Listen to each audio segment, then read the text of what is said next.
Almost a year's worth of rain caused flooding and landslides that washed away cars, forced evacuations, and knocked out power around the Chinese capital, killing at least 38 people by Tuesday as rescue and relief work continued.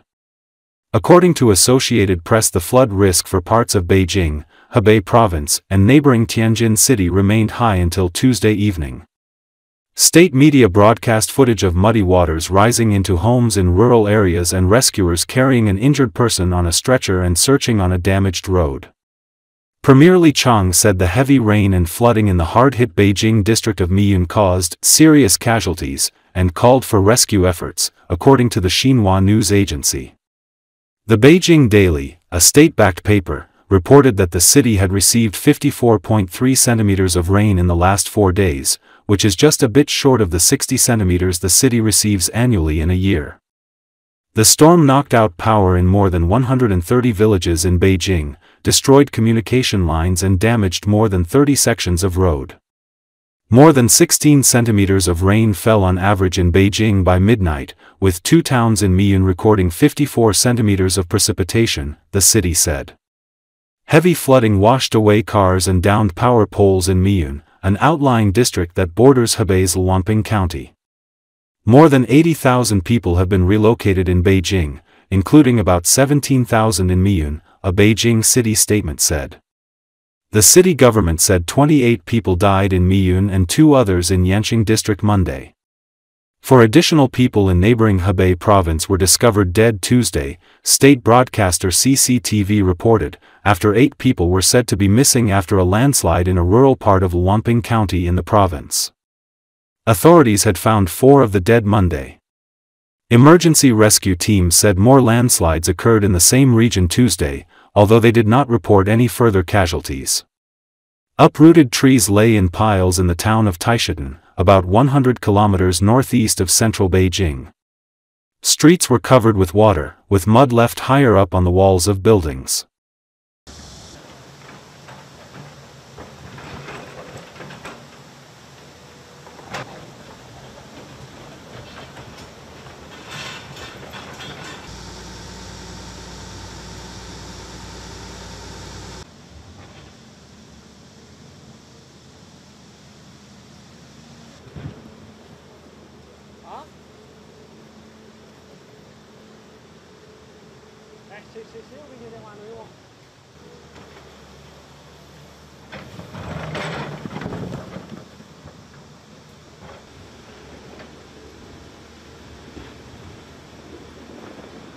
武警官兵徒步挺进失联村庄搜救时，成功突破了悬崖障碍。经过2个小时的艰难前行，2组徒步挺进的官兵先后到达失联的桃条沟村。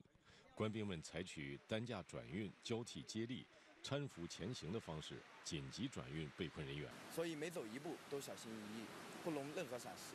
经过近3个小时的转运，官兵们最终将老人安全转移。在部分路段有群众被困。 消防救援人员连夜徒步进山，沿着湿滑的崖壁边搭设起救援绳索。困在那里的群众昨天陆续安全转移。慢一点，近了。 但是越往里走，就会发现道路两旁损毁的情况就更加的严重。大部分老乡的房子都进水了，很多老乡趁着这个降雨停止，把自家的物品拿出来进行晾晒。而在航拍画面当中，我们看到的这个水面呢，就是潮河的支流，也就是我现在所站立的我身后的这个水面。但是站立到这儿，你就会发现这个水面明显的开阔了，而且水流非常的湍急。来说，它的作业面又非常的窄，所以只能一点一点的往前推进。 但是和这个道路不畅一样，现在救援还有一个非常大的难点，就是通讯也是一个大的问题。大家看到我手里拿的其实是海事卫星电话，是因为不管我还是所有的救援人员，只要是走上通往失联村庄，从这个画面当中呢，可以非常直观的看到像道路、房屋这样搜救，在里面呢，除了搜寻失联人员之外，还对于困在家中的老乡进行一个转移，集中安置到了村部，由村干部陪着大家一起。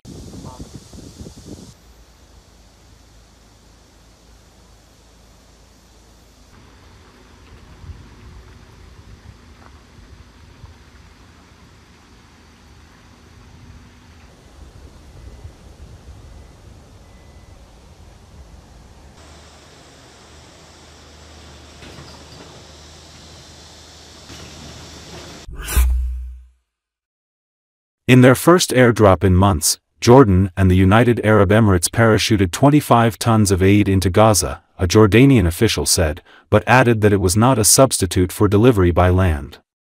Palestinian health officials in Gaza City said at least 10 people were injured by falling aid boxes. So, people fight almost to the death for a piece of food. This is how the viewer of humanitarian aid from planes from Jordan and the UAE for the hungry residents of Gaza looks like. Israel had said it would halt military operations for 10 hours a day in parts of Gaza and allow aid corridors for UN convoys, to refute the false claim of intentional starvation. Hamas accused it of whitewashing its image. UN aid chief Tom Fletcher confirmed that some movement restrictions appeared to have been eased by Israel. Recall, more than 100 truckloads of aid were delivered to the Gaza enclave after Israel announced it would establish safe corridors for convoys through Gaza, according to the head of the UN's humanitarian agency. A leading Israeli human rights group has accused Israel of committing genocide against Palestinians in Gaza, becoming the first such organization to make the claim. For the first time, I received about 5 kilos of flour, which I shared with my neighbor, said 37-year-old Jamil Safadi, who shelters with his wife, 6 children and a sick father in a tent near the Al-Quds hospital in Tel Al-Hawa. Safadi, who has been up before dawn for 2 weeks searching for food, said Monday was his first success. Other Gazans were less fortunate. Some complained aid trucks had been stolen or that guards had fired at them near US-backed aid centers. I saw injured and dead people. People have no choice but to try daily to get flour. What entered from Egypt was very limited, said 33-year-old Amir al-Rash, still without food and living in a tent.